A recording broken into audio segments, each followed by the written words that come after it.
अस्सलाम वालेकुम नाजरीन, काम की बात के साथ हामिद खान अल-मशरकी।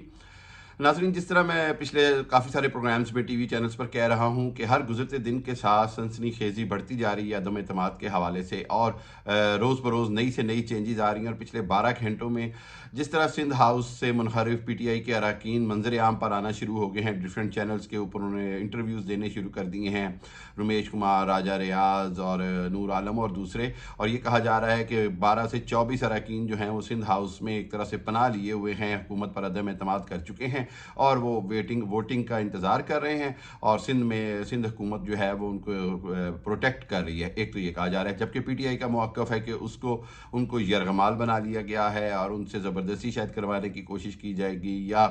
ये कि वो चूँकि वो पार्टी की पॉलिसी के ख़िलाफ़ जाएंगे इसलिए उनको इस्तीफ़ा पहले देना पड़ेगा, और आइनी और कानूनी मामलात जो हैं वो अब सामने आएंगे। फ़रोग़ नसीम और वज़ीर आज़म के साथ जो हैं वो दूसरे लोग हंगामी PTI के जो अरकान हैं वो मुलाकात कर रहे हैं, और हुकूमत जो है वो अगले 12 घंटों में कुछ भी कर सकती है। सबसे अहम बात यह है कि एक तरफ से शेख रशीद साहब की तरफ से सिंध में गवर्नर राज लगाकर सिंध हाउस के अंदर एक तरह से कब्ज़ा करने का जो है वो इशारा दिया जा रहा है और वज़ीर आज़म को मशवरा दिया जा रहा है। दूसरी जानिब ये कहा जा रहा है कि जी पार्लियामेंट लॉजिस के अंदर जो है जो कुछ हुआ उसके बाद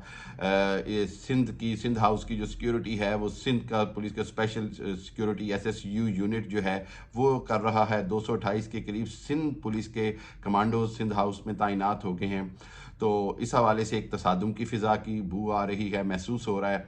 दूसरी जानिब वज़ीर आज़म के पास चूँकि इमरान खान अभी आइनी तौर पर वज़ीर आज़म हैं, जहाँ उनके पास बहुत सारे इख्तियारात जो हैं वो असम्बली तोड़ने के हवाले से ख़त्म हो गए हैं, वहीं उनके पास बाकी इख्तियारात हैं और वो कुछ भी कर सकते हैं।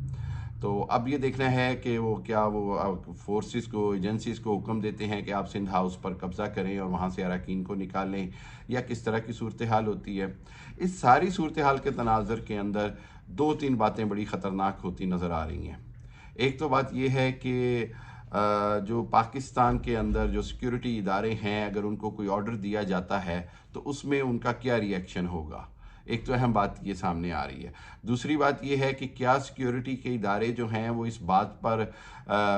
वज़ीर आज़म का हुक्म मानेंगे कि जी वहाँ से जो है वो सिंध हाउस पर कब्ज़ा किया जाए, या पुलिस से कोई तसादुम होता है तो क्या सूरत हाल होती है। तीसरी बात ये है कि अगर तहरीक अदम एतमाद के ऊपर वोटिंग वाले दिन तक बात चली जाती है और उस वक्त कोई तसादुम की सूरत हाल होती है तो क्या होगा। 25 मार्च को एक तरफ से मौलाना फजलुर रहमान लॉन्ग मार्च कर रहे हैं और 27 मार्च को डी चौक में PTI जलसे का कह रही है। ये सारा कुछ जो है बहुत शदीद ख़तरे और तसादुम की तरफ बढ़ रहा है।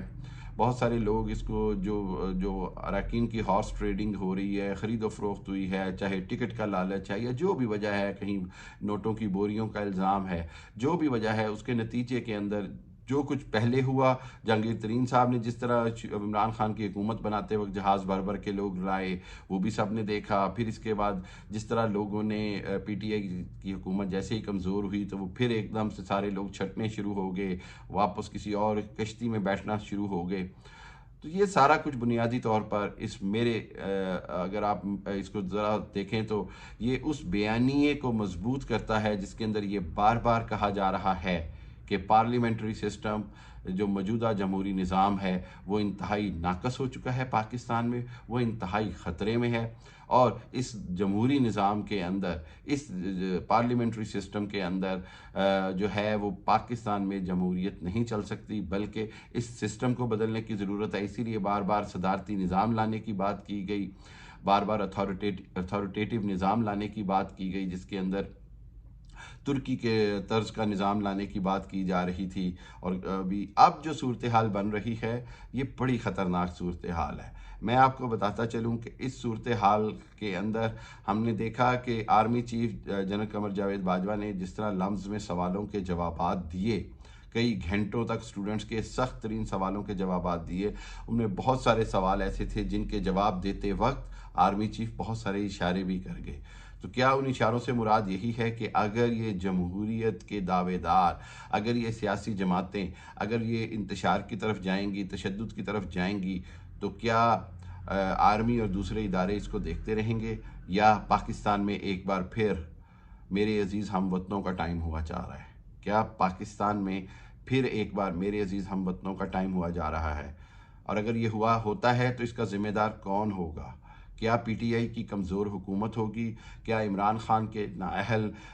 جو ہیں وہ ساتھی ہوں گے؟ یا عمران خان کی حکومت کی بعد جو اپوزیشن کا رویہ ہے وہ ہوگا؟ یا عمران خان کی ہٹ درمی ہوگی؟ یا حکومت کی جانب سے اراکین کی خرید و فروخت کے بعد کے حالات ہوں گے؟ اور ایک طرح سے بغاوت کا جو تاثر دیا جا رہا ہے اس سب کیا آرمی کے لیے یا عزیز ہم وطنوں کا اعلان کرنے کے لیے کافی ہوگا؟ کیا یہ ایسا ہونے جا رہا ہے؟ میں یہ آپ کو بتاتا چلوں کہ اگر ایسا ہوا تو پھر نہ صرف سسٹم لپیٹ دیا جائے گا بلکہ اس جمہوری نظام کو بھی اس کو اکھاڑ کر باہر پھینکنا ضروری ہو جائے گا، اور پاکستان کے اندر وہ جس کی بازگشت بڑے سالوں سے سنائی دے رہی ہے، پچھلے 3 سالوں سے، کہ صدارتی نظام کی طرف جانا چاہیے، اور اس کے بعد جو بھی طاقت میں آئے وہ اپنی مرضی سے وزراء لگائے، اپنی مرضی سے حکومت بنائے، اور پارلیمنٹ کا کام قانون سازی ہو، نہ کہ جوڑ توڑ ہو، ہارس ٹریڈنگ ہو، اور اراکین جو ہیں وہ پارلیمنٹ کے اندر قانون سازی کریں، پارلیمنٹ کے اندر ملک کو چلانے کے لیے، ملک کی ترقی کے لیے قانون سازی پر توجہ دیں، جو کہ موجودہ جمہوری نظام میں ہمیں نظر ہی نہیں آتی، کیونکہ ہر رکن پارلیمنٹ اپنے جو ہے وہ حلقے کی سیاست بھی نہیں کرتا بلکہ اپنے مفاد کی سیاست کرتا ہے۔ تو میرا خیال اب جو صورتحال دن بدن، گھنٹہ بگھنٹہ، لمحہ بلمحہ بدل رہی ہے،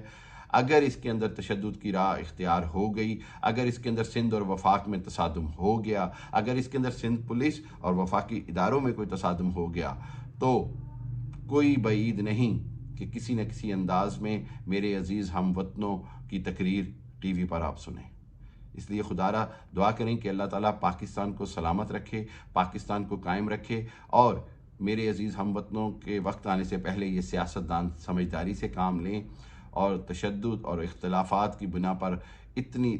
ملک کی فضا کو خطرناک نہ کر دیں کہ مجبوراً کچھ اداروں کو اندر آنا پڑے، اور پھر عوام میں مٹھائیاں بانٹنے کی بھی باتیں ہوں، اور پھر